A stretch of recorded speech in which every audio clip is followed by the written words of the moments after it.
발표는 작전 유연별 로봇 활용팀 운영 방향에 대해 전법센터장님이 발표해 주시겠습니다. 감사합니다.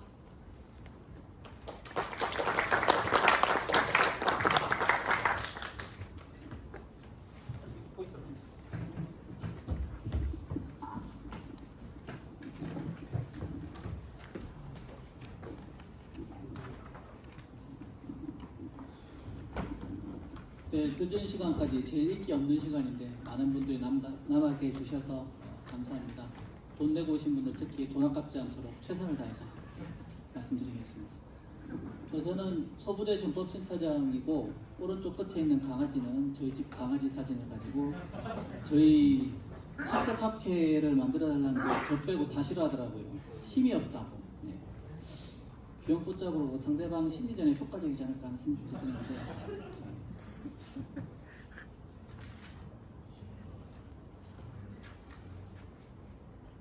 네, 6월 12일 날까지 그 미래연회사 작전환경 분석 담당 하다가 이제 연직을 했고요. 지금 이제 아예 지금 요 센터에 그 창것전투에서 이제 전임으로 이제 일을 하고 있습니다. 그 전까지는 뭐 미래전 관련해서 연구하고 이제 교리는 아니지만 개념을 계속 만들어 왔었습니다. 주요 연구는 보시다시피 미래 전쟁, 그리고 맨 왼쪽에 있는 초연결 전쟁, 요 책이 이제 제가 쓴 책인데 혹시 잠이 안 오시거나 잠을 잘 주무시고 싶으면 반드시 사서 보시면은 바로 주무실 수 있습니다. 굉장히 어렵고 지루한 책인데 동시에 전쟁을 제대로 알고 싶다 그럼 저 책 한 권이면 제가 30년 동안 공부해 놓은 거 잘 정리해 놓은 거기 때문에 지금 전쟁 또 과거의 전쟁 어떻게 했는지 아실 수 있을 겁니다. 두 번째 있는 더 보이스 프롬 우크라이나는 우리 학회에서 만든 건데 우크라이나 장교들 증언을 가지고 지금 전쟁 어떻게 진행되고 있는지를 만든 책입니다. 나머지 세 권은 제가 이제 공저자로 들어가 있는데 한번 들어가 보시면 저런 것도 있었어. 재미난 게 많습니다.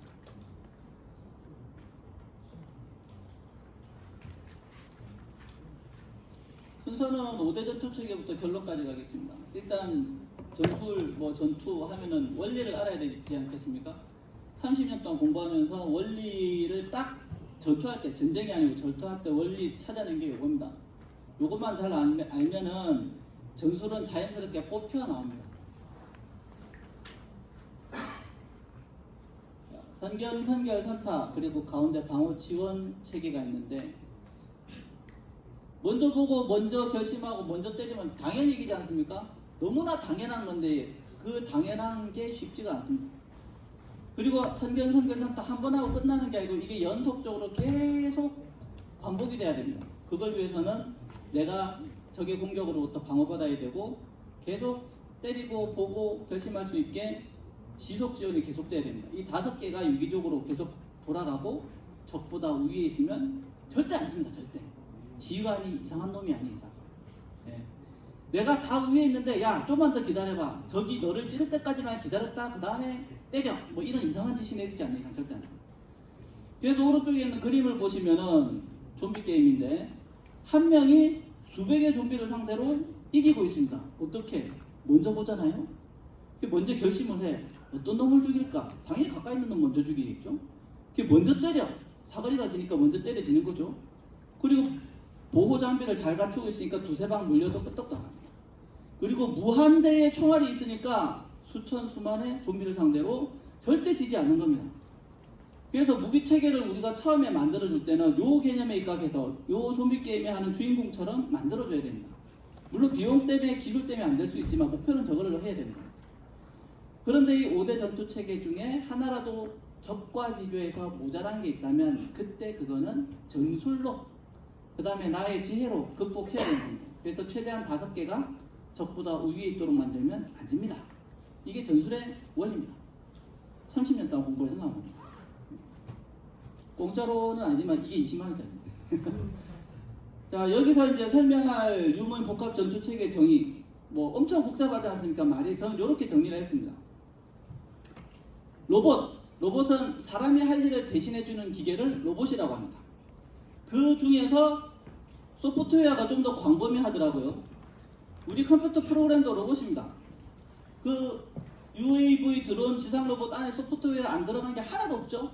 결국 소프트웨어가 UAV 드론 지상 로봇보다 상위 개념에 있는 로봇인 거죠. 자, 그 중에서 2018년도에 이제 김용호 총장이 드론봇이라는 걸 갑자기 확 만들어갖고 저게 뭐야 하고 정말 당황스러웠는데 그분께서 이제 말씀하시는 거, 그 다음에 육군본부에서 막 드론봇이라고 설명한 거를 정리를 해보니까 군용 로봇이 드론봇에 해당하는 것이 되더라고요. 거꾸로 정리해보니까. 그래서 드론봇이란 군용 로봇이구나. 처음엔 뭐 UGV만 드론봇이라고 했는데 설명해놓은 거 들어보니까 그게 아니더라고요. 그래서 드론봇이란 군용 로봇 전체를 뜻하는 거구나. 드론봇 중에서 공군 무인비행체, 드론봇 중에서 무인비행체가 있고 그 다음에 지상기동 무인 전투체계가 있더라고요. 그래서 그렇게 있고 이제 드론이란 범위 안에 UAV 무인비행체 있고 지상 로봇 안에 지상기동 무인체계가 있고 이렇게 하여튼 제가 좀 설명을 잘 못했지만 책 보시고 이렇게 정리하시면 됩니다. 아마 쭉 정리하시면. 그러면 유무인 복합 전투체계는 뭐냐? 전투체계가 딱 들어가는 순간 이건 군용인 겁니다. 민간용이 아니고. 그래서 유무인 체계 하면은 이거는 민간인지 군용인지 구분이 안 됩니다. 그래서 군용일 때는 꼭 전투체계를 넣어달라. 전투체계 중에 유인전투체계와 무인전투체계가 있습니다. 유인전투체계는 인간으로만 구성된 거. 무인전투체계는 AI에 의한 완전 자율전투, 사람이 배제된 거. 그 가운데 딱 껴있는 게 유무인 복합 전투체계인데 인간과 로봇이 하나의 유기체처럼 작동하는 거. 이게 유무인 복합 전투체계입니다. 이렇게 정의를 해서 쭉 설명을 했습니다. 너무 많이 보셨더라고요. 요 관련된 내용. 자, 이게 왜 필요하냐? 유무인 복합 전투체계. 자, 가용병력 당연히 감소하고 있습니다. 남아 출생아수 2020년 13만 9천 명, 2040년에 들어올 병력들이죠. 이 중에 80% 들어올 겁니다. 좀 이상한 애들, 몸 아픈 애들, 이런 애들 빼면 한 80% 정도가 들어올 건데 숫자 이렇고 특히 요 2022년에 12만 7천, 2023년에 11만 7천, 이게 20년 후에 들어올 병력들이죠. 자, 이 상태로 가면은 2040년 이후에 현행적으로 육군 30만 절대 불가능합니다. 국군 전체 해도 30만 될 동 말 동일 겁니다. 근데 이 상태에서 모병제로 바꾸면 될까요? 자, 바로 여기 보시면 2028년부터 당장 내후년부터죠. 일자리가 구직자보다 많아집니다. 단 미스매치가 많아서 구직자들이 구직을 안 하는 거지 일자리 자체가 없는 게 아닙니다. 본인이 안 가는 거지, 하기 싫어서. 그러니까 이 상태에서 모병제라면 가겠습니까? 일자리 남아도는데 제일 안 좋은 직업 중 하나가 군인이라는 직업입니다. 특히나 지금 같은 이런 분위기에서 안 오죠. 100% 실패합니다. 거기다 무기의 치명성이 향상돼서 전투원 생존성이 저하되고 있습니다. 그럼 사람이 얼마나 비싸냐? 미군 기준 전상자 한 명당 200만 달러가 듭니다. 죽던가 다치던가 하면 1인당 200만 달러, 약 30억 원이죠 지금. 민주주의 국가에서만 한 명당 30억 원이고 러시아나 중국이나 북한 같은 나라는 포탄값보다 싼 게 사람이기 때문에 거기는 그냥 사람 갈아 넣습니다. 포탄처럼. 민주주의 국가이기 때문에 이 정도 가격이 나옵니다. 사람 한 명당. 자, 그럼 사람 한 명당 한 30억 원에다가 20세 남자 기준으로 해서 죽을 때까지 생산 유발 효과가 얼마냐? 평균 15억에서 20억 원 정도거든요. 그럼 뭐 15억 원 잡고 30억 플러스 15억 하면 45억 원. 20세 남성 한 명당 평생 동안 45억 원의 가치를 하는 겁니다. 안 다쳤을 때. 그런 사람들을 대상으로 앞에 설명했던 그런 무기체계 주는 게 굉장히 싸죠. 뭐 1, 2억 정도야 뭐 껌값이죠. 그 사람 살리는 게 더 싼 겁니다. 민주주의 국가니까. 독재 국가 같으면은 독재자 그 한 명만을 위한 나라라서 사람들 얼마든지 죽어도 상관없어요.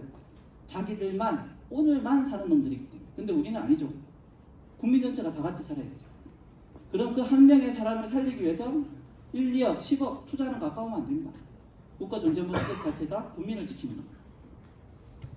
그래서 유무인 복합 전투 체계가 꼭 필요하고 로봇들이 들어와야 된다.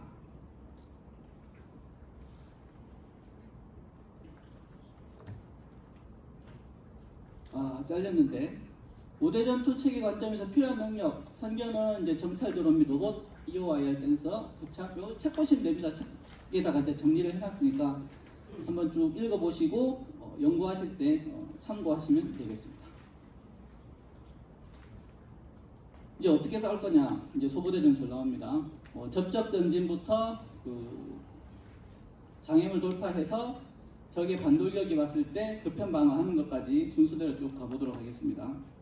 기계화 부대에 계셨던 분들은 뭐 좀 자주 보셨을 거고, 자, 접촉 전진 및 급속 공격 하는데 삼각부대에서 적 정보가 제공됐다. 그러면 적 위치에다가 정찰드론 배치하고 선타격하고 조져놓고 가면 됩니다. 그럼 쉽죠? 근데 적정이 잘 없다. 상급부대도 모르겠다. 뭐 수풀이 우거져서 잘 안 보이거나, 아니면은 뭐 상급부대 정찰 자산이 다 망가졌거나, 아니면 딴 데 갔거나 하면 이제 없는 거죠. 그러면 이제 1번 지형 적전술 최근 적정보에 근거해서 인공지능이 적 예상 위치 및 장비를 추론해 가지고 지휘관에게 제공해 줍니다. 지금 제가 말씀드리는 거는 지금 기술로 만들 수도 있는데 돈이 만들어서 안 하거나 좀 더 개발을 해야 된, 그래서 한 2040년 정도 목표로 하는 기술들입니다. 그때쯤 이 정도 만들어주면 좋겠다, 아마 돼 있을 것이다 라고 가정을 하고 설명드리는 겁니다. 자, 이렇게 추론해서 지휘관한테 제공을 합니다. 적이 어떻게 올 거다. 그러면 지휘관 판단해서 인공지능이 추론해서 준 정보에 근거해가지고 기동 방법, 전투 대응을 최적화해가지고 결심을 합니다. 야, 이렇게 편성하자. 그리고 맨 앞에 정찰 드론 및 로봇, 그 다음에 사람으로 된 전위면서 이제 기계화 부대 같은 경우는 도로 정찰대죠. 도로 정찰대 이제 유인 전투 차량 하나, 다 유인이긴 한데 요거 이제 굴삭기 달려 있고 수목 절단기 달려 있고, 얘는 공병 전투 차량 그 미클이 달려 있고, 그다음에 본대 지휘소 드론 및 조종팀, 요 드론, 지휘소 장갑차, 그다음에 이제 박격포, 요 안에 이제 드론 및 로봇 조종팀 타고 있겠죠. 그리고 후위 있는 전투 차량, 얘는 그 물자 수송. 이렇게 기계화 부대 개념으로 이동할 때는 물자가 굉장히 중요합니다. 금방 다 써버립니다. 금방. 대대 간의 전차 전투를 하더라도 1시간 내에 끝나는 경우가 많습니다. 워낙 격렬하게 치열하게 싸우다 보니까 빠르고. 각각의 이제 전투 차량들 스펙을 보면은 요 앞에는 그 이제 정찰 로봇 체계라고 이렇게 말씀드릴게요. 요 전체를. 요 UGV에는 이제 12.7mm 또는 7.6mm 기관총, 그 다음에 요런 여러 대의 자폭 또는 정찰 드론을 탑재할 수 있는 요런 탑재 장치, 그리고 공간이 되면 요런 로봇계, 그리고 옆에서 같이 다니는 화력 지원 로봇, 여기는 뭐 대전차 로켓도 있고 기관총도 있고, 이렇게 이제 한 개 체계로. 그 다음에 이제 다족형 산악전차, 다 산악형 전차입니다. 다족형으로. 왜 다족형으로 해놨냐? 한국 지형이 단일 통로가 많고 도로 위주로 돼 있다 보니까 거기만 막아버리면 꼼짝말합니다. 기계화 부대가 있대. 근데 이런 애들 갖다 놓고 도로 옆으로 뭐 2분음선이나 3분음선 그쪽으로 가버리면 거기는 장애물 없습니다. 있어봐야 보병이고, 보병 상대로 이런 애들 딱 나타나면은 도망가거나 걔네들이 죽는 거죠. 그래서 이런 장비가 꼭 필수적인 거죠. 유럽 평야에서는 이런 장비 굳이 필요 없습니다. 궤도 장비가 더 좋습니다. 평지로 뭐 좌우 다 뚫려 있는데 뭐 굳이 이런 거 필요 없습니까? 근데 우리나라 지형에는 이런 게 딱 좋은 겁니다. 자, 요 굴삭기처럼 생긴 건 요 끝에 비공 로켓 포드를 달거나 아니면 이제 굴삭기 바가지 그런 걸 달 수 있고, 요 가운데 이제 수목 절단기가 달려서 우리 그 산악기동할 때 나무 많잖아요.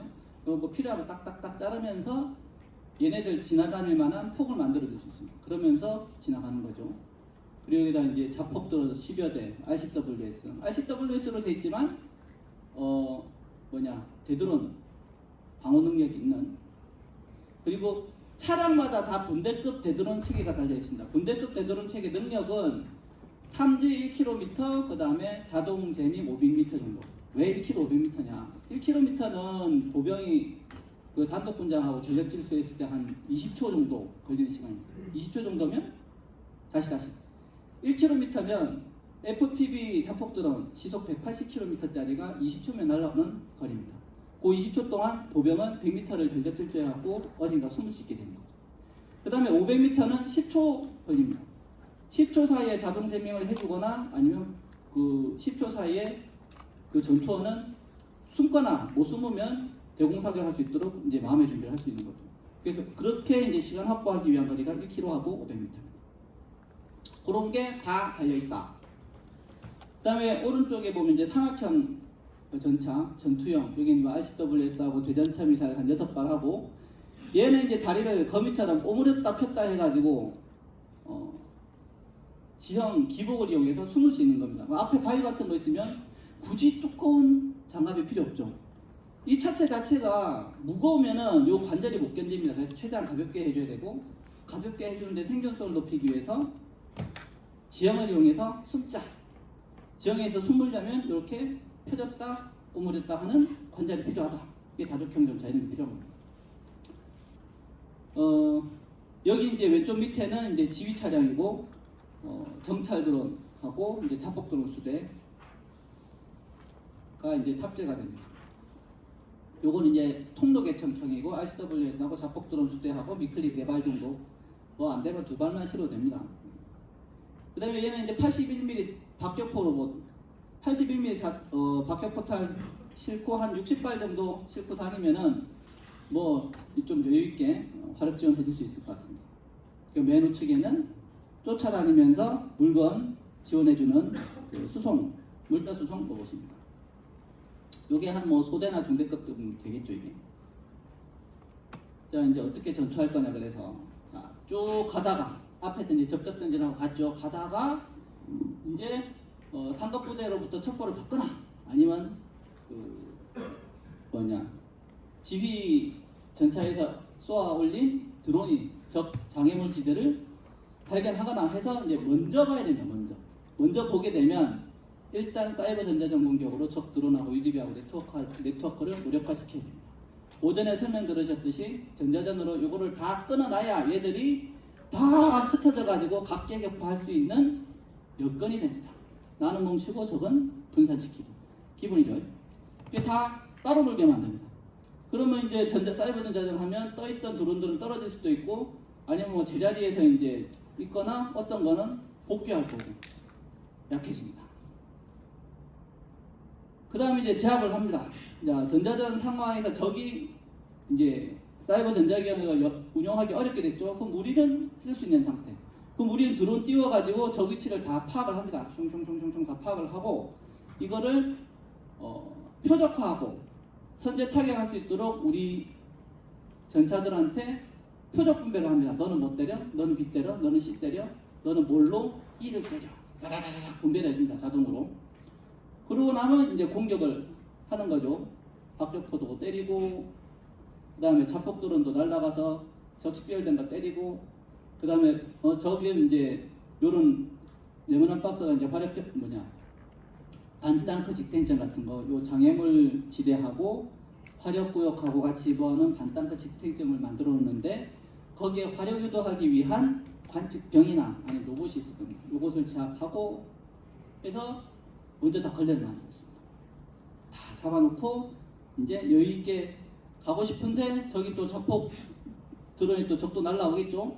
그럼 거기에 대해서 우리 이제 각 전차에 장비된 RCWS로 다 떨어뜨립니다. RCWS하고 분대급 대드론 체계.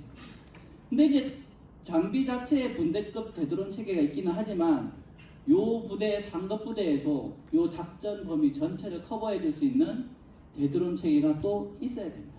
그래서 상급 부대는 자기 밑에 부대가 작전할 때 방공망을 제공해 줘야 됩니다. 기본적으로.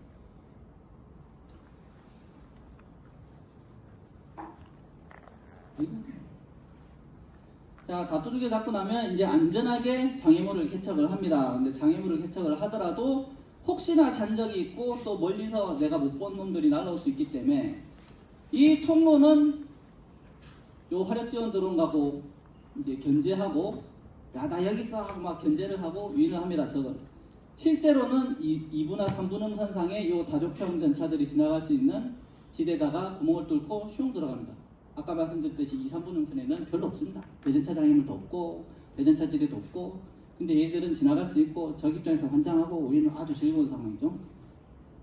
이렇게 방해연막하고 방해연막하고 차장연막하고 해서 뚫고 지나가는 거죠.